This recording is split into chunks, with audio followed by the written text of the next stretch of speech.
한국 중앙아시아 물량은 많이 줄고 러시아하고 중앙아시아하고 물량은 굉장히 많이 늘어났습니다. 물류 변화가 2007년도였습니다. 제 기억이 2007년도였는데 2007년도 전에 우리 대통령이 오셨을 때 우리나라 정부에서 발표한 게 한러간 국제 교역이 55%를 했거든요. 그때 이해가 안 되는 게 2006년도에 우리나라 대기업 3사만 해도 50억이 넘었어요. 그게 말이 안 되는 거죠. 근데 왜 그렇게 표현이 되어 있냐면 러시아로 나가는 수출 물량들이 러시아로 안 들어갔습니다. 러시아로 안 들어가고 주변 국가, 핀란드라든가 독일로 들어가서 거기서 트로킹해서 간 거거든요. 그러니까 이게 다 불법이죠. 거의 불법으로 들어갔던 게 2007년도에 푸틴 대통령이 2007년도 1월 1일날 신년회 때 생방송을 어떻게 표현하냐면 과거 지금처럼 국정무역을 밀수를 계속 하다가 걸리면 과거 러시아 재정 때처럼 담당자들이 손을 다 잘라버리겠다고 그렇게 생방송을 했어요. 근데 러시아 애들은 진짜 하거든요. 아마 여러분들 TV 보시면 아시겠지만 러시아 상대로 테러를 일으켜서 인질을 잡았다. 걔네 인질 구출 작전 안 하잖아요. 다 죽잖아요. 다. 그러니까 협상 같은 걸 안 해야 돼요. 그렇기 때문에 국민들도 그걸 알거든요. 그렇게 하면 진짜 손 잘리겠구나. 그래가지고 거짓말처럼 몇 개월 만에 95%가 다 정식으로 바뀌었습니다. 그래서 그 당시에 이쪽 창고라든가 내로운송하는 업체들이 다 거의 이제 존재가 사라진 거죠. 그러면서 이 안으로 들어와서 이제 내로운송 업체라든가 창고 업체가 필요한데 창고가 대란이 났었죠. 창고가 없었으니까. 근데 지금은 창고가 좀 많이 늘어났습니다. 러시아가 이렇게 시작을 하면 주변 국가들도 같이 따라합니다. 같은 노원권이고 이 나라에서 선진국은 이제 러시아로 되기 때문에 러시아가 답습을 굉장히 많이 해요. 그래서 러시아가 어떤 정책을 하고 한 2년, 3년 지나면 우크라이나, 카자흐스탄 이런 데를 따라하거든요. 저희 같은 경우는 주재원들 정책을 한국에서 근무를 시키다가 카자흐스탄에 티어가 나왔다. 그럼 카자흐스탄으로 바로 보내는 게 아니라 가능한 모스크바에서 근무했던 직원들을 카자흐스탄, 우즈베키스탄 주변 국가를 보내요. 그러면 전에 경험이 많기 때문에 그 친구 혼자 들어가서도 충분하게 할 수 있는 역할을 하고 있죠.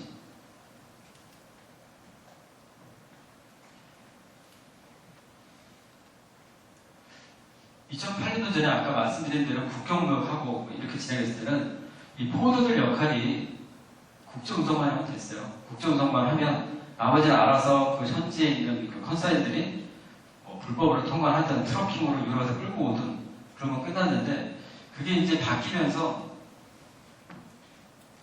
포도들 역할들이 통관까지 진행을 해야 되거든요. 그래서 아마 여러분들 포도에 계신 분들 제일 좋아하는 게 CF 조건이잖아요. CF 조건이면 아주 편한 건 운송만 하면 되는데 이쪽 지역들은 대부분 요구하는 사람들이 DVP 조건을 많이 요구해요. 그러면 DVP 뒷자만대로 사람들이 머리가 아프거든요. 하기 싫으니까. 이 현지 관세, 부가세 다 통과를 해야 되는데. 근데 지금은 2010년대 이후는 포더들이 DVP 조건을 진행해야 되기 때문에 운송 통과를 할 줄 알아야 돼요. 그래서 이쪽에 먹힐 수가 있거든요. 근데 최근에는 아까 관세 선명들이 많이 바뀌면서 물류가 이쪽 멀티 네트워크 방식으로 꼭 러시아에서만 운송 통과할 필요가 없거든요. 중국 서쪽, 서안이라든가 서쪽을 개발 많이 하고 있기 때문에 그쪽의 공장이라든가 이런 쪽들은 카자흐스탄이 오히려 통관이 더 용이합니다. 물류비도 적게 나오고. 그러면 카자흐스탄에 통관해서 그쪽에서 중앙 러시아라든가 주변 국가를 관리할 수 있고 그러면 어디서 어떻게 통관할지 어떻게 운송해야 할지 모르기 때문에 전체적인 시스템을 같이 가져야 돼요. 근데 이게 사실 좀 어렵거든요. 그러면 포더들 역할들이 국제 운송하고 통관까지가 아니라 아까 잠깐 말씀드린 대로 수입 역할까지 해줘야 돼요. 만약에 포더가 이쪽이 카자흐스탄이다. 그러면 카자흐스탄도 저희가 매출의 90%는 수입하고 통관 작업이거든요. 국제 운송은 5%밖에 안 돼요, 지금. 이쪽에 법인들이 러시아보다는 없어요. 그럼 러시아에 많이 진출해 있는 대기업들이 카자흐스탄이나 우즈베키스탄에 또 판매를 해야 된다. 법인이 없는데 대기업 조건을 해달라. 그러면 저희가 이 카자흐스탄 법인에서 그 기업의 수입자 역할을 해서 저희가 수입을 해가지고 딜러들이 납품하는 그 계약서를 2개 써서 진행하는 작업을 하죠.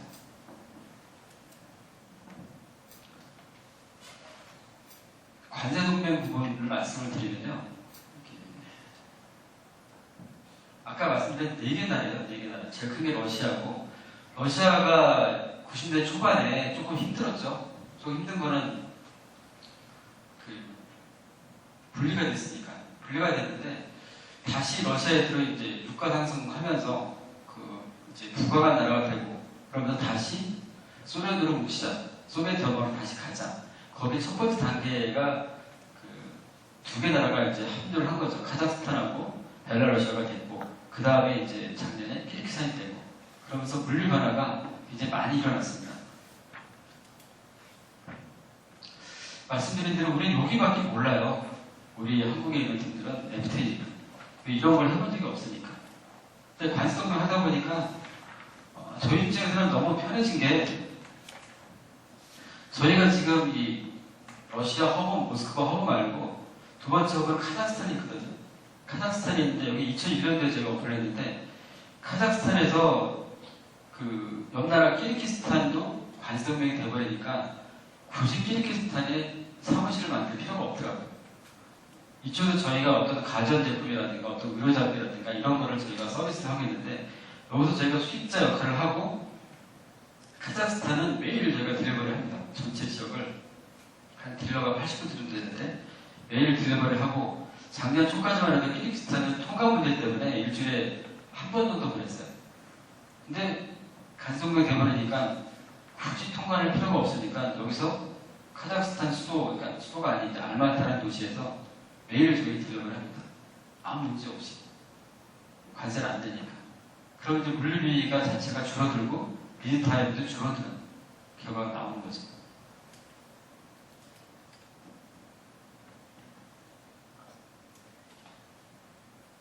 관세동맹 때문에 TCI라든가 뭐 이런 쪽을 좀 많이 쓰게 됐어요. 근데 지난주 카자흐스탄하고 우즈베키스탄 갔을 때 보니까 TCI 가격이 또 700불, 800불 내려갔다고 하더라고요. 그래서 최근 5년 동안 이쪽 지역들 운송을 5년 전에는 TCR을 많이 통해서 진행했거든요. 여기 잘 아는 업체들 되게 많던데, 이 업체 통해서 많이 진행을 하다가 러시아 정부 쪽에서 TCR 가격을 내렸습니다. 그래서 역으로 TS를 타고 밑으로 내려오는 게 한 5년 정도 굉장히 성장기였다가, 아마 이제 이번 달부터 이제 굉장히 막 터지게 싸울 것 같아요. 이 두 개 팀에서 700불, 800불 내렸으니까 가격이 좀 더 내려갔거든요. 그럼 이제 힘든 건 솔직히 포도겠죠. 포도 자체가 가격을 더 내려줘야 되고 경쟁이 더 커지고. 근데 이런 부분들이 관세동맹이 되면서 여기서 또 허브가 되니까 일들이 사실은 되게 많아졌습니다.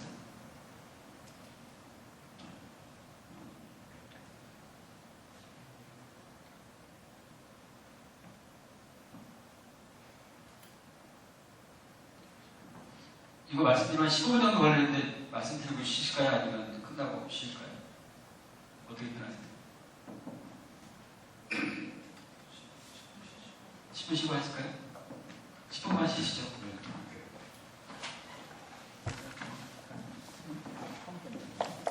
네, 잠깐 좀 설명을 했어요. 지난주부터 새로 출근한 이제 여직원도 있고 해서 설명을 하는데, 중국에서 있어서 그런지 조금 이해를 하는 애들이 있더라고요. 그러니까 러시아 사람들은 다 백인인 것 같지. 근데 그렇지 않거든요. 근데 중국에서는 저쪽 위구르 쪽, 우룽치라든가 이런 쪽 가면 거기에 카자흐스탄, 우즈베키스탄 사람들이 되게 많습니다. 그러면 그쪽 사람들은 백인이 아니거든요. 근데 러시아도 인종이 거의 한 120개 정도 민족이 있기 때문에 정말 다양해요.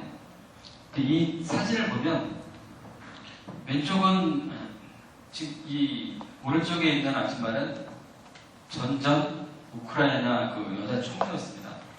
저보다 한 살 많은 이제 총리인데 되게 솔직히 아름다운 총리죠. 그리고 오른쪽 이쪽 아가씨는 여러분들이 아는 이제 테니스 사라포바거든요. 얘네는 같은 슬라브계 사람들이에요. 슬라브계 사람인데 이쪽 우크라이나 사람이고 얘는 러시아 사람. 근데 저는 얘네들을 잘 구별해요. 아까 보니까 우크라이나에서 계시던 분도 있고 타시켄트 우즈베키스탄 미팅했던 분도 계시는데 제가 구별하는 거는 우크라이나 사람들은 굉장히 뭐라고 좀 착해요. 러시아에 비교해서. 그래서 눈동자 같은 게 얘네랑 좀 틀리더라고요. 굉장히 착하고 그리고 이쁘고 진짜. 근데 러시아 쪽, 모스크바 쪽 사람이랑 이런 사람들은 굉장히 눈빛이 좀 날카롭거든요. 그래서 좀 대하기가 좀 어려운데 그렇게 좀 저는 쉽게 좀 구별이 되고요. 여기는 그 야쿠치아라는 이제 사하공화국인데 우랄산맥 오른쪽에 있는 자치공화국입니다. 그것도 러시아입니다. 러시아인데 이쪽에는 백인들이 별로 없어요. 거의 뭐 몽골 그리고 북극 뭐 이런 쪽 사람들을 이제 동양계 쪽 사람들이기 때문에 이쪽 가서 러시아 사람들이 이렇게 없지 그러면 저기 백인이 이렇게 없지 그러면 정말 없습니다. 사실 많이 이제 특히 더 없고 블라디보스가 좀 있고 몇 년 전에 뭐 미디어들의 수다라는 이제 어떤 그 채널에서 하는 걸 봤었는데 거기 사진들이에요. 이렇게 보시면 뭐 다 미인들이잖아요. 이쁜 아가씨들인데 이 여자는 제가 그때 기억이 구르지아, 그러니까 지금 얘기하면 조지아죠. 그 조지아 사람입니다. 그 카프카스 쪽에 있는 조지아 사람이고 이 여자는 이름도 기억나요. 자빌라라는 그 아가씨인데 우즈베키스탄 사람입니다. 우즈베키스탄 사람이고 이 친구도 이름이 기억나요. 구자리라는 여자인데 우즈베키스탄 사람이에요. 근데 이 친구들은 우즈베키스탄 민족은 아니에요. 우즈베키스탄이 이렇게 생기지 않았거든요. 근데 이런 사람들이 왜 생겨났을까요? 러시아도 그렇지만 이제 아까 몇 번 이제 우즈베크도 다녀오셨는데 거기 가면 솔직히 뭐 레스토랑도 있고 술집도 있고 뭐 그렇지만 지금 거의 없어졌습니다. 굉장히 이슬람화되어 있는데 거기 가서 저도 98년도에 왔을 때 굉장히 놀랐죠. 모스크바만 있다가 우즈베키스탄을 갔는데 백인도 있고 우리 동포도 있고 그리고 뭐 딴따르족, 위구르족이 있고 그리고 뭐 전혀 그 이해가 안 되는 얼굴들이 있고 왜 그럴까 했는데 이쪽 지역들은 과거에 아까 중국 서방부터 해가지고 뭐 그 실크로드가 있거든요. 실크로드가 있기 때문에 전쟁이 많이 났었어요. 전쟁, 산적 그리고 그 다음에 뭐가 생기냐면 혼혈이 많이 생깁니다. 혼혈아들이 많이 생기고 또 러시아가 이제 그 지배를 거의 100년 가까이 했기 때문에 백인들이 많이 남아해가지고 많은 혼혈이 생깁니다. 그러다 보니까 이제 얼굴들이 이제 이렇게 많이 바뀌는데 우즈베키스탄 가면 이 친구들이 많이 줄었고 지금은 이제 우즈베키스탄 민족은 이렇게 생겼어요. 이런 분들이 사실은 우즈베키스탄 사람이거든요. 이분들이 못생겼다고 그런 게 아니라 여러분들이 생각하는 이제 우즈베크 가면 백인이 많다 그런 것보다는 대부분 이렇게 생겼어요. 그리고 경찰 국가고 이 친구들랑 일하다 보면 참 재밌는 게 넥타이를 잘 못 매요. 우즈벡이나 그 카자흐스탄 애들이 워낙 목이 두꺼워가지고 굉장히 불편해하고 지난주 갔을 때도 이 우즈베키스탄을 가면 좀 조심스러워하는 게 뭐냐면 거의 이슬람 국가처럼 돼 있으니까 그 군인보다 경찰이 더 많습니다. 경찰이 더 많아서 우즈베키스탄이 이런 데 가면 치안이 불안하지 않을까 하잖아요. 근데 저는 24년 동안 사고를 한 번 당해봤어요. 우즈베키스탄에 한 번 당해본 적이 없고 러시아에서 모스크바에서 술 마시다가 그 모스크바 시내에서 제가 친구들하고 술 마시다가 도상방송하다 걸려가지고 경찰한테 한 번 맞은 적이 있는데 그런 거 말고는 여기서 그 치안이 생각보다 안전해요. 모스크바도 그렇고 이쪽은 더 심하고 경찰들이 심하니까. 이쪽은 카자흐스탄입니다. 카자흐스탄인데 이거는 동포세요. 제가 알기로는 어떤 시인가 그러셨는데 그 조선족이라고 이제 중국에 많이 계시잖아요. 그분들은 왜 거기 계신지 대충 알잖아요. 뭐 간도나 뭐 이쪽에 많이 살았으니까. 근데 러시아라든가 카자흐스탄, 우즈베키스탄에 왜 우리 동포들이 계실까? 한번 생각을 해보시면 이게 1937년인가부터 시작이 됐습니다. 1937년대 그 소비에트 연방의 이제 스탈린 정책이라고 하면서 간도 지방에 가는 연해지 뭐 이런 쪽에 있던 우리 교포들을 우리 한국 사람들을 다 끌고 갑니다. 하루 만에 뭐 택시도 타야 돼. 그래가지고 그 테니스할 시베리아 철도 타고 끌려옵니다. 한 30에서 40에 끌려와가지고 도착한 게 카자흐스탄하고 우즈베키스탄 최종 종착역이거든요. 그래서 우즈베키스탄 같은 경우는 그 인구의 1%가 동포예요. 2,500만이니까 거의 25만 명이 우리 동포고, 이 카자흐스탄도 많이 있습니다. 근데 저는 우리 동포가 고려인이라고 그러죠. 고려인 친구들이 굉장히 많은데 굉장히 고생 많이 했어요. 굉장히 똑똑하고, 왜냐하면 살기 위해서 이제 공부도 많이 하고 했는데, 이분들 올 때, 20년 전에, 처음에 이제 우리 동포 할아버지를 만났어요. 그랬더니, 할아버지 여기 어떻게 왔어요? 그랬더니, 그분이 1세대인데, 그냥 타라고 그랬대요, 그냥. 열차 타라고. 연애 중 어디 계셨던 분들인데, 열차 타라고. 그때 결혼한 지가 얼마 안 돼. 신혼부부였는데, 부부가 둘이 타서, 맨날 며칠 끌려가는데 하루에 한 번씩 컨테이너더라. 시베리아 철도에 화물차를 하루에 한 번씩만 열었는데 나가서 대서봉이라고. 근데 그걸 보다가 할머니가 놓친 거예요, 기차를. 시간 되니까 그냥 다 밀어서 아저씨는 타고 할머니는 놓치고 세대는 놓치고. 그래가지고 그 다음날 문이 열렸을 때 그냥 철도 길도 3일을 걸어갔대요, 3일을 걸어가니까 세댁도 3일을 철도가 걸어가가지고 거기서 만나서 우즈베키스탄에 살고 계시더라고요. 그러니까 굉장히 고생을 많이 했죠. 처음에는 초기에 갔을 때 대부분 표현이 이상하지만 눈빛들이 좀 날카로웠어요, 우리 동포들이. 그러니까 이렇게 동그란 거 이런 게 아니라 굉장히 날카롭고.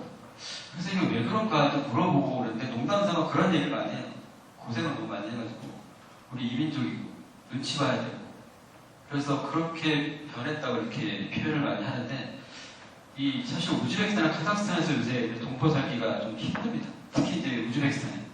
그래서 많이 이제 나가 있는데 이쪽에는 공식 언어가 우즈베크 언어고 그리고 러시아말을 모르는 사람들도 굉장히 많습니다, 이제. 그러니까 우리 동포들이 러시아말 배우거든요. 우즈벡 말을 거의 모릅니다.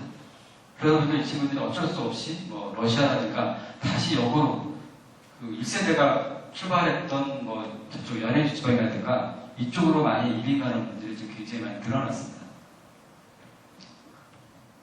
여기 보면 따따르족, 위구르족 다 이런 분들이거든요.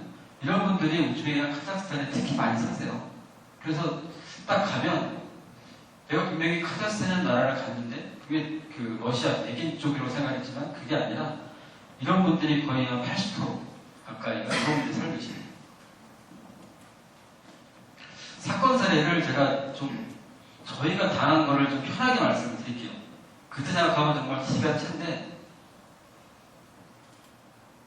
94년도에 제가 1년차 됐을 때요. 1년차 됐을 때 아침 일찍 이제 제가 노후과 출신이 아니기 때문에 노후를 배우려고 아침 일찍 7시에 거기에 할머니, 대학 교수 할머니한테 집에 가서 1시간 동안 노후 과외를 하는데요. 그 당시에 어떻게 했냐면 TV를 켜놓고 했어요. 그냥 아무거나 TV를 켜놓고 러시아 방송. 그럴 때는 뉴스를 하더라고요. 그래서 그때 교수님이 잘 봐줘 무슨 뜻인지. 근데 어떤 러시아 어떤 역에 기차역에 기자가 이렇게 하면서 인터뷰를 하는데 중학생쯤 되는 애가 이렇게 나오더라고요. 남자인데. 그러면서 너는 뭐 하는 애냐? 딱 바꿔주니까 나는 비즈니스를 합니다. 그러더라고요. 이거 뭔 비즈니스 하냐? 저는 철도역에 도착을 해서 거기에 컨테이너가 이제 정차되어 있으면 거기를 올라가서 위에서 물건을 박스를 뜯어가지고 컨테이너를 뜯어서 거기서 물건을 빼다가 시장에 파는 비즈니스를 합니다. 이렇게 표현하더라고요. 이해가 안 되더라고요. 그래서 그 교수님한테 이게 맞는 얘기냐, 도둑놈 아니냐 그랬더니만 교수도 웃어요, 교수님도. 근데 처음에 저도 좀 당황했던 게 러시아가 사회주의 국가잖아요. 그래서 제가 그 당시에 총각 때 아는 후배가 이제 전도사가 계셨는데 저는 이제 종교는 없지만 주말에 그 친구 도와주려고 그 교회에 가서 어린애들 위주로 이제 선교 활동을 하는데 어린애들 제가 밥을 만들어줬어요. 근데 그날 주제가 해적이었어요, 해적. 전도사님이 애들한테 이렇게 앉혀놓고 회적이 얼마나 나쁜지를 이제 남의 목을 뺏어먹고 한다 그랬더만 꼬마이가 왜 나빠요? 그러더라고요. 그래서 내가 훔쳐먹고 나쁘잖아 그랬더만 아니 물건 많은 거 우리가 한두 개씩 갖다 쓰는 게 뭐가 나쁘냐 나눠 써야지.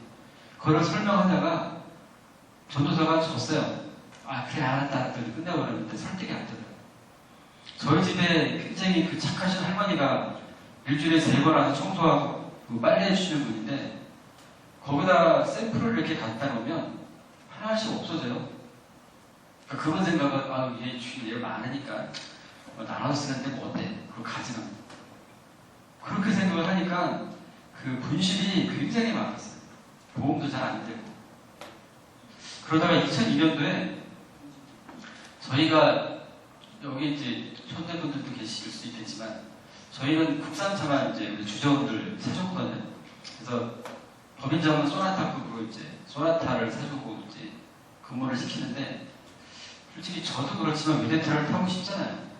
근데 한국에 오면 더 힘드니까 주저분들이 현지에 있을 때 외제차를 좀 타게 해달라 같은 급으로. 근데 이번에 나온 게 이제 차량을 이제 소나타를 바꿔야 되는데 아우디가 6개월 된 그 중고차가 전 시장에 나왔는데 소나타 가격보다 조금 더 비싼 거더라고요. 그래서 그거 사주시면 안 되냐? 그래 사라. 샀는데 한 달째 되는 날 제가 모스크바 출장에서도 야 간다 손님이랑 가는 거 차 좀 대기시키라 그랬더니 사장님 좀 전에 집 앞에서 차가 없어졌대. 차가 왜 없어지냐? 못 따라간다 그랬지만 그 아파트에 관리하는 그 주차 관리원이 있거든요. 근데 차가 없어졌어요. 아침에. 어떻게 없어지지?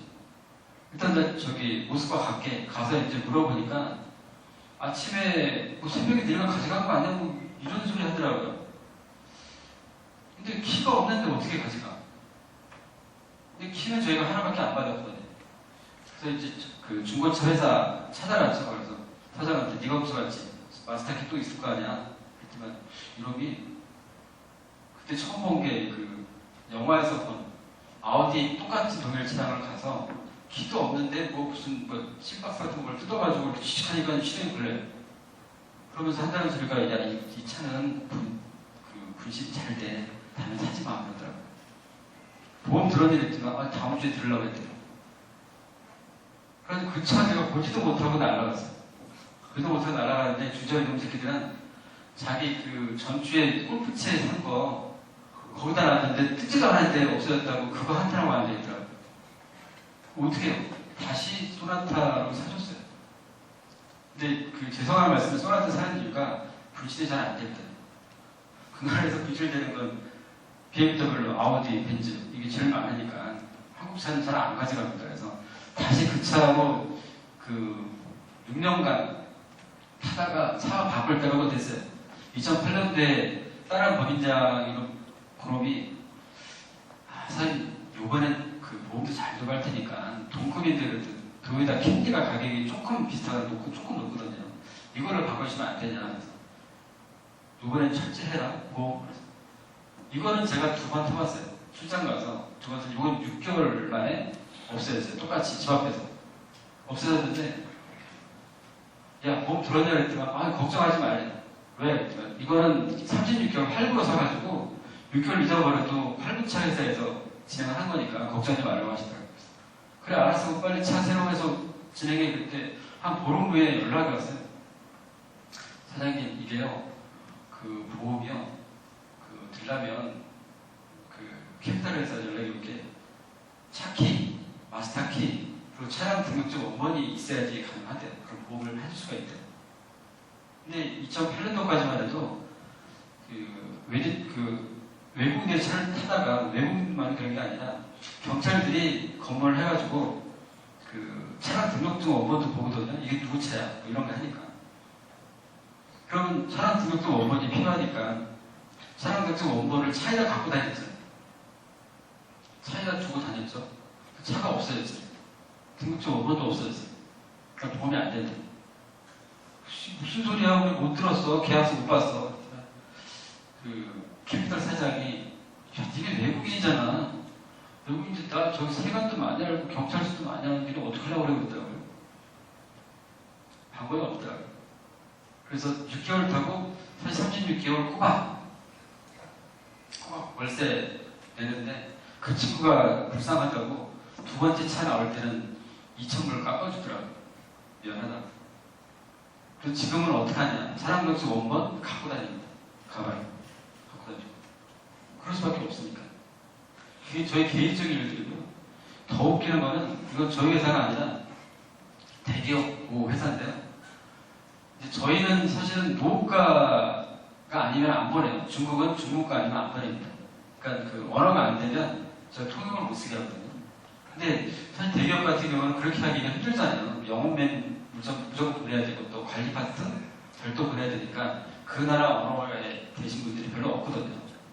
그리고 그분들이 이제 기사를 뭐 우리 동포라든가 뭐 이런 분들을 이제 쓰죠. 아니면 또 우즈베키스탄에서 오신 분이라든가 뭐 이런 분들을 쓰는데 띄엄띄엄 한국말 하니까.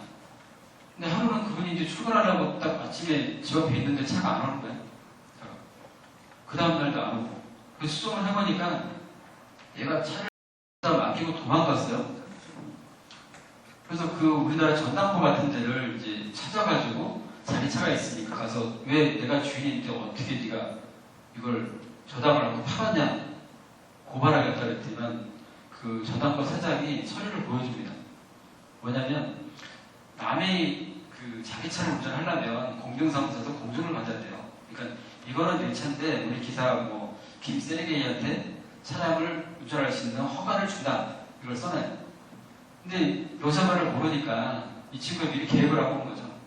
김세레게이가 이제 위임장을 받으면서 운전할 수도 있고 밑에다가 짤막하게 팔 수도 있는 권리를 준다. 이렇게 적어놨어요. 그러고 팔고 가버렸어요. 황당하지. 이런 일이 정말 많아서 그러니까 저희 입장에서는 노후가 안 되면 주전으로 안 보내요. 직접 하기 위해서. 직접 체크하기 위해서.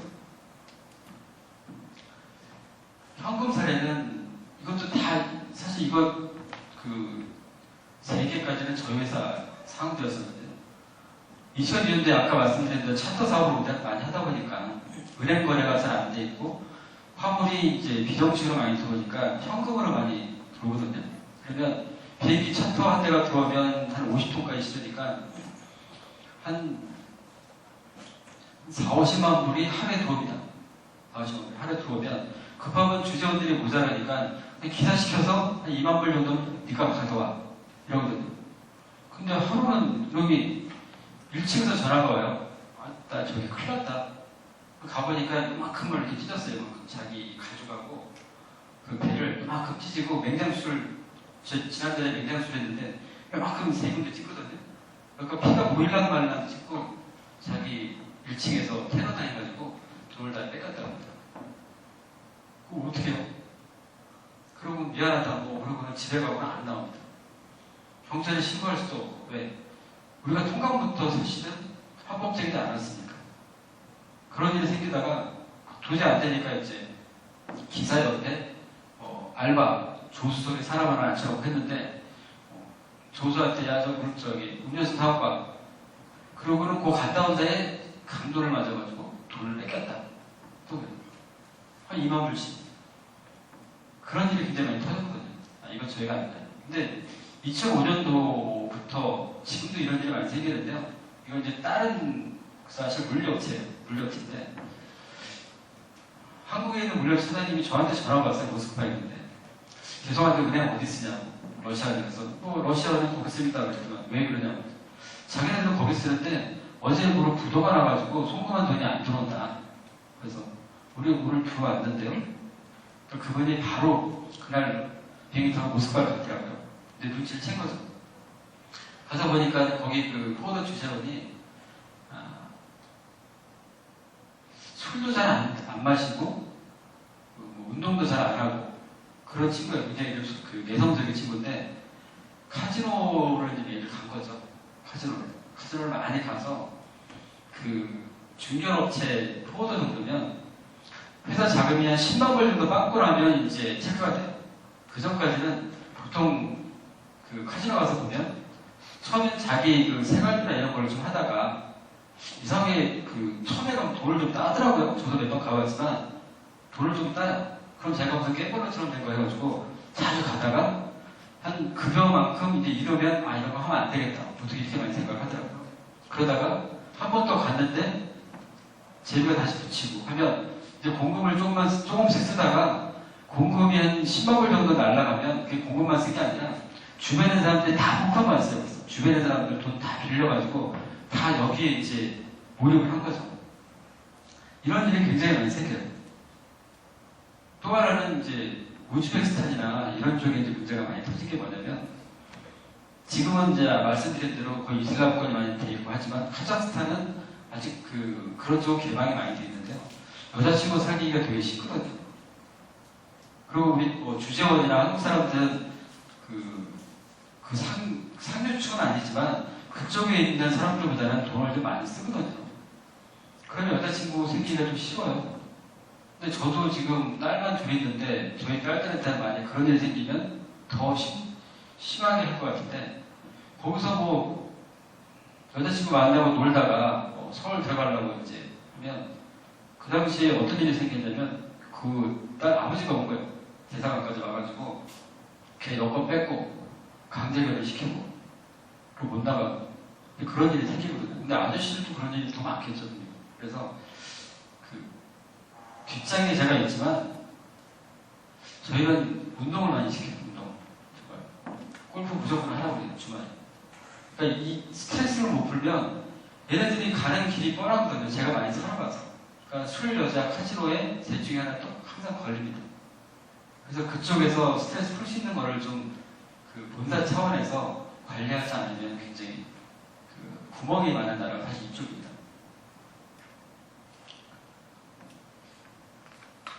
한국에서 아마 홍콩 가는 게 한 3시간 반? 4시간, 3시간 반인데요. 4시간. 한 4,000km가 안 돼요. 제 기억으로는. 근데 러시아 모스크바에서 카자흐스탄 알마티까지가 거의 4,000km.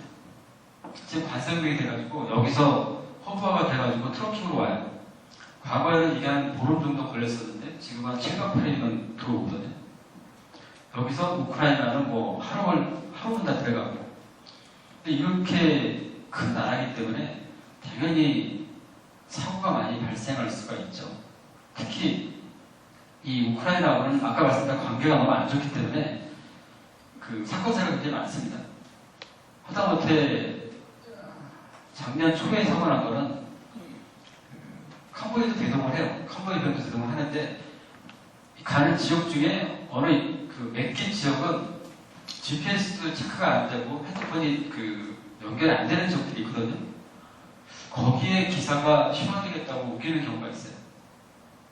당연히 그 컨테이너가 뭐 몇 개 없어진 게 아니라 컨테이너가 없어졌어요.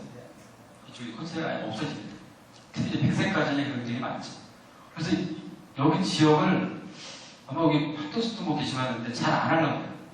저희도 의뢰 들어와도 솔직히 좀 아직은 꺼내고 이쪽 지역들은 제가 많이 하는데 여기는 지금 보험이 안 되니까 저희도 많이 꺼내는 지역이 이쪽 지역입니다.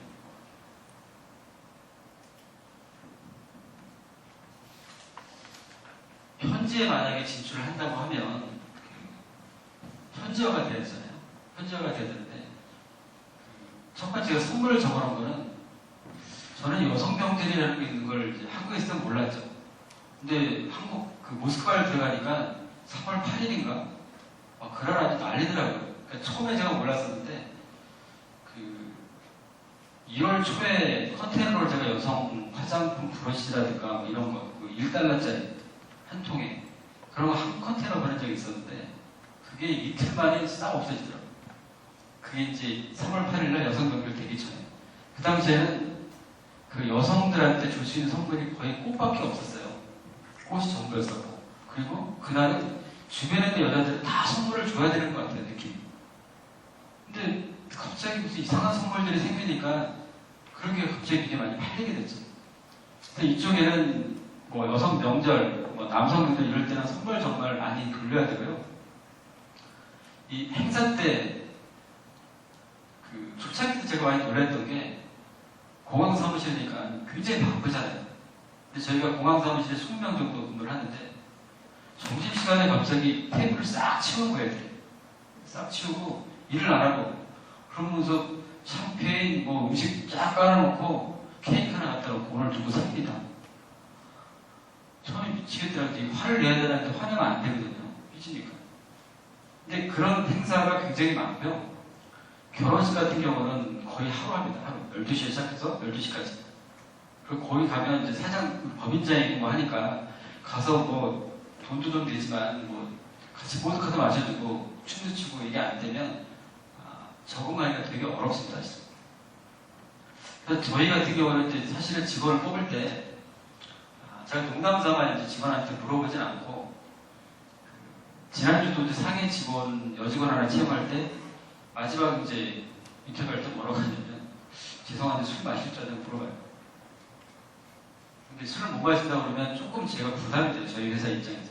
그 친구 첫 번째 대답이 저는 술 안 마시는 사람들하고 일하기 좀 부담스럽습니다. 그래서 잘 됐다. 그리고 두 번째 물어보는 게 클럽 가보신 적 있냐고 물어봐요. 근데 클럽 자기 이런 거 별로 안 좋아한다 그러면 좀 불편해요. 근데 왜 이제 그렇게 물어보냐면 나가면 얘네들은 저희는 뭐 춤추거나 뭐 노래하거나 이게 맨정신은 잘 안 되잖아요. 그리고 어릴 때 그런 걸 안 배워봐가지고 그냥 껌껌하면 할 수 있는 역할. 근데 얘네들은 뭐 술 안 먹어도 자연적으로 하루 종일 춤추고 뭐 이런 애들한테 적응을 하려면 그렇게 같이 갈 수밖에 없거든요. 왜 현지와 우리 돈 벌러 왔으니까. 그래서 우리 주재원들은 가능한 술 먹을 수 먹게 하고 좀 활기찬 애들을 좀 많이 뽑거든요. 그래야 좀 적응이 좀 잘 되는 것 같습니다. 그리고 당연히 언어는 쫓아가야 되거든요. 그래서 전에 제가 물류 석사 공부할 때 거기 젊은 교수님이 그런 얘기 하시더라고요. 물류하는 사람들은 몸이 가벼워야 된다. 그러니까 몸집이 뭐 뚱뚱하고 이게 아니라 물류하는 사람들은 뭐 한국에서 중국 가, 뭐 중국에서 러시아 가 발령받으면 그냥 아주 편하게 갈 수도 있고, 그리고 두 번째는 그 나라 가서 언어를 빨리 배우라는 얘기거든요. 그래야 가벼워지는 거죠. 언어가 안 되면 뭐 통역 들고 가야 되죠. 근데 그런 것 때문에 물류하는 사람들은 뭐 영어도 하겠지만 그 나라의 언어를 무조건 배운다는 생각을 갖지 않으면 참 접근하기가 어렵지 않나 생각합니다. 지금도 이러신 분이 있는데요. 러시아 가면 이게 제가 초창기였죠. 처음 갔을 때 이게 맥도날드 1호점이거든요. 모스크바 시내 맥도날드 1호점인데 갔더니만 줄을 정말 이렇게 쓰더라고요. 그래서 가지고 맥도날드 한번 먹으려면 한 1시간 걸리는 거죠. 줄 서는데 이거 하나 먹으려고. 근데 지금은 그렇지 않죠. 지금 그렇지 않고 굉장히 많이 나오고 했는데 이거 올 봄에 갔더니만 문 닫았어요. 왜 닫았냐면 좀 치사하지만 미국하고 관계가 안 좋잖아요. 그래가지고 뭐 식품의약청 뭐 어쩌게 해가지고 여기에 지금 허가를 취소시켜가지고 문을 닫혀있더라고요. 출장 다녀오시면 만약에 선물이 필요하다고 하면 보드카가 이제 요새 이게 제일 좋은데요. 벨루가라고 이게 이제 브랜드가 철갑상어 있죠. 캐비어 나오는 그 그림, 그 생선의 이제 그림이고요. 이 보드카가 제일 좋은데 가끔 그런 분들 계세요. 김사장 올 때 보드카나 한번 사고 가. 그러거든요. 그 의미는 뭐냐면 보드카가 싸다고 생각을 해요. 근데 이런 거 같은 경우는 한 종류가 프리미엄까지 5개 있어요. 그리고 저희가 하는 거는 제품 선적부터 통관, 내려 운송, 그리고 저희 임대 창고들이 있기 때문에 자재 관리 운영, 센터 운영하고 물품 유통이라는 이건 이제 수입력 저희가 컨센을 대신하는 거죠. 컨센 대신해서 인보이스 금액 물류회사인데 물류료만 받는 게 아니라 인보이스 금액까지 수금을 해가지고 본사로 되어 있는 제조업체한테 결제를 합니다. 그리고 AS 관리까지 리턴업이라든가 모든 제품들을 저희가 현재 다 진행을 해요. 근데 이렇게 서비스를 하면 제가 저희 회사가 사실 어디 업체를 믿등하면 물류회사가 왜 또 하지 이렇게 표현을 잘 안 합니다. 왜냐면 그 팀들이 불편한 걸 저희가 알기 때문에 제조업체가 항상 힘들게 보거든요. DDP 조건을 하는 거, 현지에서 매수 거래하는 거, 그리고 현지에서 문제 터진 걸 리턴하는 거, 이런 거를 요구를 하면 사실 해결이 잘 안 되거든요. 그런 작업 위주로 저희가 작업을 합니다. 그렇기 때문에 저희가 회사 속에서 제안하거나 하면 굉장히 긍정적으로 많이 보고 계시거든요. 똑같은 얘기인데 저희는 수출자한테는 현지 법인 역할을 합니다. 현지 법인. 근데 좀 어려운 게 이 역할을 판매까지 해달라. 너희가 직접 영업을 해달라. 그래서 그건 아니라고 제가 그 표현하는 게 좀 시간이 오래 걸립니다. 영업은 직접 하시지만 그 영업의 맨 나머지만 저희가 다 진행합니다.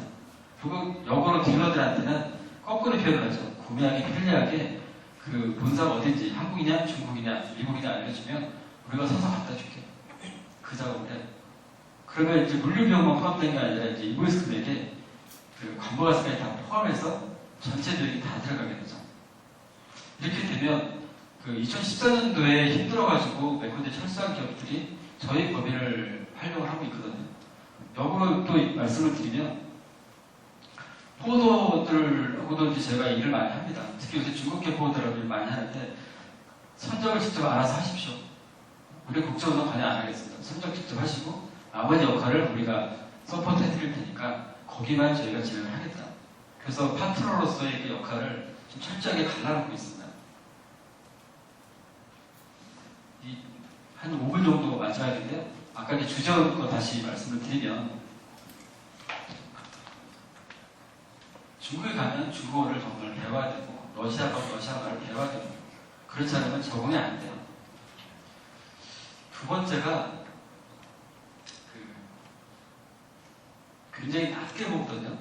러시아는 좀 들어가지만 러시아, 카자흐스탄, 우즈베키스탄, 중국도 뭐 그러는데 거의 현지 직원들한테 반말을 많이 써요. 한국 사람들이. 제가 그 법인 우리 주재원들한테 절대 그렇게 못하게 하거든요. 그리고 솔직히 제가 봤을 때 우리 주재원들보다도 애들이 더 공부도 많이 하고 똑똑한 애가 되게 많아요. 지금 많이 바뀌었지만 러시아에 처음 들어갈 때 제 기사는 원자력 박사 출신이고 저희 사무실에서 제 허드렛 일 했던 분은 화학공학과 박사 출신이었어요. 월급이 안 나오니까 저희 사무실에서 이제 월급 받고 진행을 했는데 굉장히 똑똑한 분들이죠. 근데 우리 한국에 있는 주재원들이 가봐야 학력이 좀 뻔한데 그래서 굉장히 조심스럽게 그분들한테 예의를 갖고 좀 표현하라고 하는데 그러면서 제가 말씀을 드리는 게 저희가 동남아 놀러 간 게 아니거든요. 저희는 그 나라에 돈 벌러 갔어요. 돈 벌러 갔기 때문에 그 나라 사람들 존경하고 조금만 미국이나 유럽 가는 것 정도만 그렇게 처리를 한다고 하면 그 사람들 충분히 같이 일할 수 있는 나라는 데라서 그 정도 좀 생각하시면 진출하는 데 도움이 많이 될 거라고 생각을 하고요. 이 세 번째로 표현된 이 자의적 판단을 적어놨는데 어디 미팅하거나 같이 이제 컨퍼런스 하면 많은 분들이 그렇게 표현을 하세요. 러시아나 중국이나 중남미나 이런 데 가면 그 나라 세관, 행정 실무자들이 자의적인 판단을 해가지고 일이 너무 어렵다. 안 된다 이렇게 표현하거든요. 근데 저희는 반대로 생각해요. 한국에서 진출하거나 진행하는 업체 사람들이 본인들이 자의적 판단을 많이 하세요. 제가 느끼는 거는 회계나 세관이나 이런 쪽들은 한국이나 미국이나 러시아나 중국이나 다 똑같습니다. 다 똑같은데 그 나라에 맞게 한두 개의 서류나 이런 게 더 필요한 거거든요. 그러면 이 세관원들로 표현하면 세관원들은 자의적 판단으로 통과를 안 해줘요. 옛날 불법 통과이나 가능하지만 지금은 얘네는 자의적 판단하는 게 아니라 자기네들 교본이 있거든요. 정부에서 지침해준 서류만 다 가져오면 얘네들은 통과를 해주는 거죠. 근데 한국에서 어떻게 표현하냐면 야 미국이나 동남아나 유럽도 우리가 이 서류 갖고 다 진행이 되는데 왜 안 돼? 말이 안 되잖아 이렇게 표현합니다. 근데 그게 말이 안 될 수도 있지만 걔네가 요구하는 서류가 한두 개가 더 있을 수가 있습니다. 그것만 정리하면 되기 때문에 제가 이제 그분들한테 우리가 자의적 판단을 하시면 안 된다고 이런 말씀을 드려요. 그래서 저희 같은 경우는 이제 운송을 할 때 무조건 보내지 않아요. 무조건 보내지 않고 컨사인이 어떤 준비가 되어 있는지, 컨사인이 어떤 세관에 경상도로 등록이 되어 있는지, 도착했을 때 통관 준비가 다 되어 있는지를 확인하고 완급 조절시키고 보내거든요. 거기 참고를 하는 게 어마어마하게 비싸니까. 그래서 그 작업을 하고 있어서 만약에 포워더로서 아니면 제조업체로서 주제 역할을 가신다고 하면 이 세 가지는 좀 기억을 하고 가시면 좀 도움이 될 것 같습니다.